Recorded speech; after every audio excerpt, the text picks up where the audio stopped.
अब देखना 101 पृष्ठ पर रुद्र संहिता का हम ये 6वां अध्याय पढ़ रहे हैं। वे अपने सारे अंगों पर भस्म रमाए रहते हैं।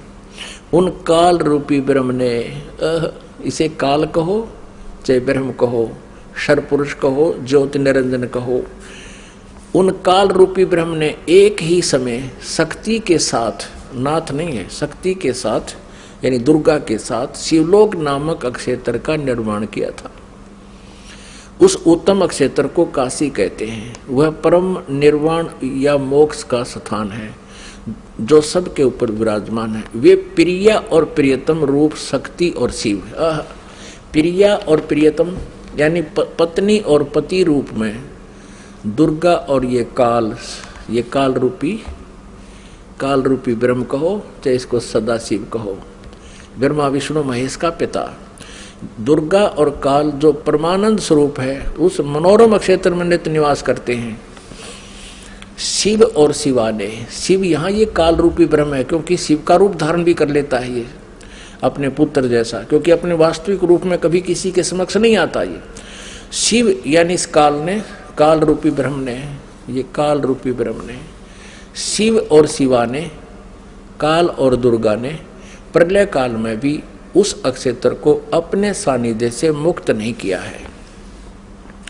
देव से ब्रह्मा जी बता रहे हैं नारद को, एक समय उस आनंद वन में रमण करते हुए शिवा और शिव के मन में, काल और दुर्गा के मन में, दुर्गा और काल के मन में, सर्वपुरुष के मन में यह इच्छा हुई कि किसी दूसरे पुरुष की सृष्टि करनी चाहिए, यानी कोई बच्चा उत्पन्न करना चाहिए, लड़का, जिस पर यह सृष्टि संचालन का महान भार रखकर हम दोनों केवल काशी में रहकर इच्छा अनुसार विचरें और निर्वाण धारण करें।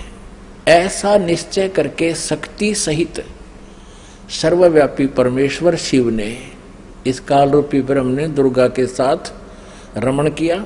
अपने वाम भाग के 10वें अंग पर अमृत मल दिया, पति पत्नी व्यवहार किया। फिर तो वहां से एक पुरुष प्रकट हुआ, एक पुत्र की उत्पत्ति हुई। देखना 102 पृष्ठ पे संक्षिप्त शिवपुराण हम पढ़ रहे हैं। अब यहाँ पुत्र जो उत्पन्न हुआ इस काल रूपी ब्रह्म ने यानी शिव ने कहा, वत्स व्यापक होने के कारण तुम्हारा विष्णु नाम विख्यात हुआ। अब दुर्गा और काल से जो पुत्र उत्पन्न हुआ उसका नाम विष्णु रखा। ये आपने 6वां अध्याय पढ़ लिया रुद्र संहिता का। पुण्यात्माओं, ये अपने वही सदग्रंथ हैं जिनके आधार मानकर हम ये ज्ञान ग्रहण करते थे। ये आचार्य ब्राह्मण गुरु हमें ये बताया करते थे कि शिव पुराण में ऐसा लिखा है, हम इसलिए आपको बता रहे हैं। विष्णु पुराण में ऐसा लिखा है, देवी पुराण में ऐसा लिखा है। तो हम सोचा करते थे ये जो बता रहे हैं दंत कथा शायद ऐसा ही लिखा होगा क्योंकि ये संस्कृत जानते हैं। आज ये सदग्रंथ उनके लोक वेद के विपरीत ज्ञान बता रहे हैं। अब इसमें स्पष्ट हो गया, काल रूपी ब्रह्म सर्वपुरुष कहो, ज्योति निरंजन कहो, इसे काल कहो या इसे सदाशिव कहो, ये ब्रह्मा विष्णु महेश का पिता है।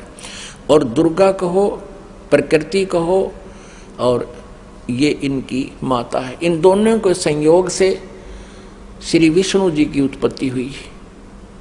ये अपनी शिव पुराण स्पष्ट कर रहे हैं। और रुद्र संहिता का 6वां अध्याय।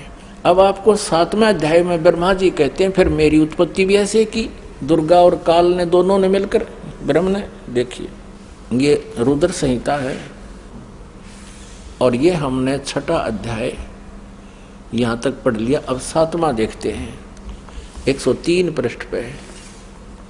ब्रह्मा जी कहते हैं देवर से, ब्रह्मा जी कहते हैं नारद को देवर से, तत्पश्चात कल्याणकारी परमेश्वर साव सदाशिव ने पूर्ववत प्रयत्न करके जैसे विष्णु जी को उत्पन्न किया, मुझे अपने दाहिने अंग से उत्पन्न किया। उन परमेश्वर ने मुझे तुरंत ही अपनी माया से मोहित करके नारायण देव के नाभि कमल में डाल दिया और लीला पूर्वक मुझे वहां से प्रकट किया। इस प्रकार उस कमल के पुत्र के रूप में मुझ हिरण्यगर्भ का जन्म हुआ। अब पुण्यात्माओं, यहाँ पर अनुवाद करता थोड़ा सा विचलित हो गया। अब उसने सोचा कि भाई अब शिव से शिव की उत्पत्ति कैसे लिखूं, क्योंकि अनुवाद करता भी तत्व ज्ञान से परिचित नहीं था। लेकिन कहते हैं सच्चाई छुपती नहीं, चोर चुरावे तू बड़ी गाड्डे पानी में, वो गाड्डे हुआ ऊपर आवे ना, सच्चाई छानी ना। अब देखना, इसी रुद्र संहिता हम पढ़ रहे हैं, श्री शिव पुराण में प्रमाण दिखाते हैं आपको। ये वही रुद्र संहिता चल रही है और संक्षिप्त शिव पुराण 110 पृष्ठ पे हम अब यहां देखेंगे 9वां अध्याय का यहाँ अंत होता है, लास्ट है।